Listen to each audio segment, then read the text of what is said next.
Here is the Midnight News, and this is Alvar Liddell reading it.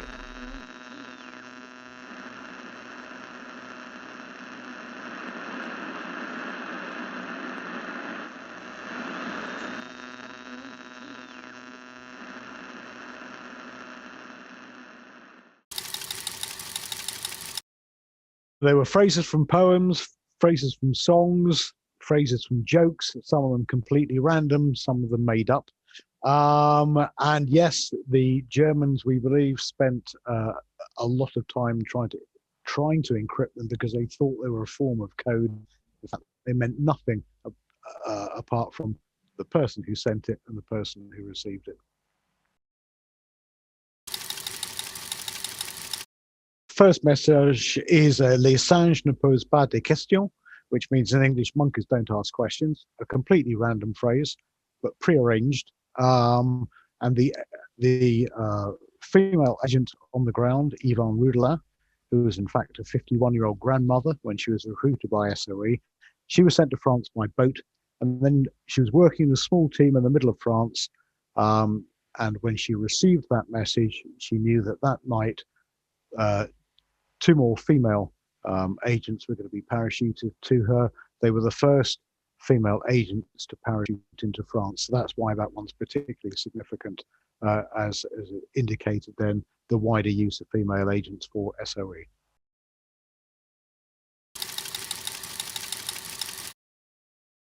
The second message was Clémentine ressemble à sa grand-mère, which means Clementine looks like her grandmother. This was broadcast to an agent called Harry Ray, who had parachuted in early 1943. And when he parachuted in, he knew, obviously, his wife was pregnant and due to give birth in a few months' time. So he had arranged with the headquarters of French section back in London if they would please send news of the birth of his first child. And so, obviously, because it could have been a boy or a girl, he had two messages lined up, which is Clement looks like his grandfather, or Clementine looks like her grandmother. So he sat there in May in 1943, late at night. It was at the period when he was expecting his wife to give birth, and he told the farmers he was with, this tiny little farmhouse tucked away in the east of France, I need to listen to the BBC.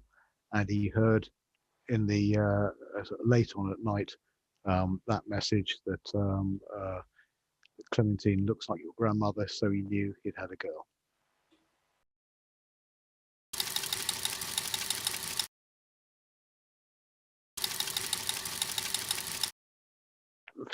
Third message was in two parts.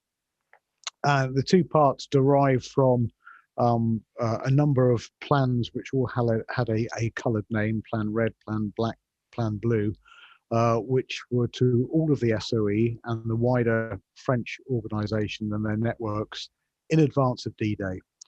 So when they heard the first half of a message, they knew then they were to prepare their explosives, their bombs, their weapons, their attacks, as D-Day was imminent. And when they heard the second message, that meant go now, start your operations now. So not only did it trigger for them the immediate task to go and carry out a particular agreed plan of attack, but also meant to them they knew that D-Day was imminent. So this particular two-half message was sent to SOE's network known as the Ventriloquist Network, working south of the Orléans region of France.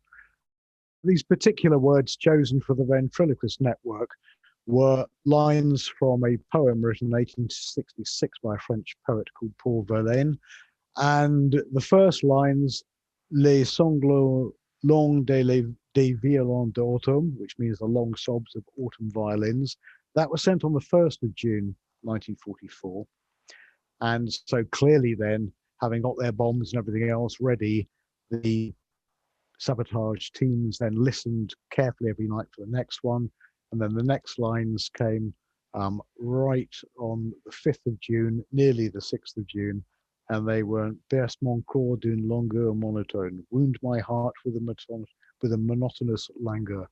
Again, meaningless to anybody that didn't know to expect them. Immediately the Ventriloquist Network set out on a wide series of planned attacks against railway targets within their particular area.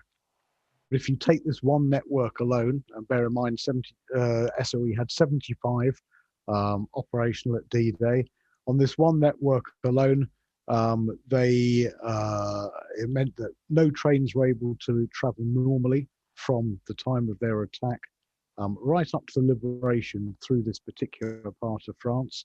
One munitions train took 8 days to cover 80 kilometers. Now, if you multiply that umpteen times across France, imagine the Germans fighting the Allies on D-Day and their resupplies, fuel, ammunition, and soldiers trying to make their way to D-Day. And then look at also in terms of roads and bridges that were destroyed as well. And the other impact it had, of course, certainly for the telecommunications infrastructure that was interrupted, it forced the Germans to use radio rather than telephone. And that meant then they were susceptible to intercept. And we all know about the story of Enigma and the ultra intercept at Bletchley Park. And that meant then that the Allied High Command was privy then to the German strategic plans about how they were trying to fight the D-Day landings.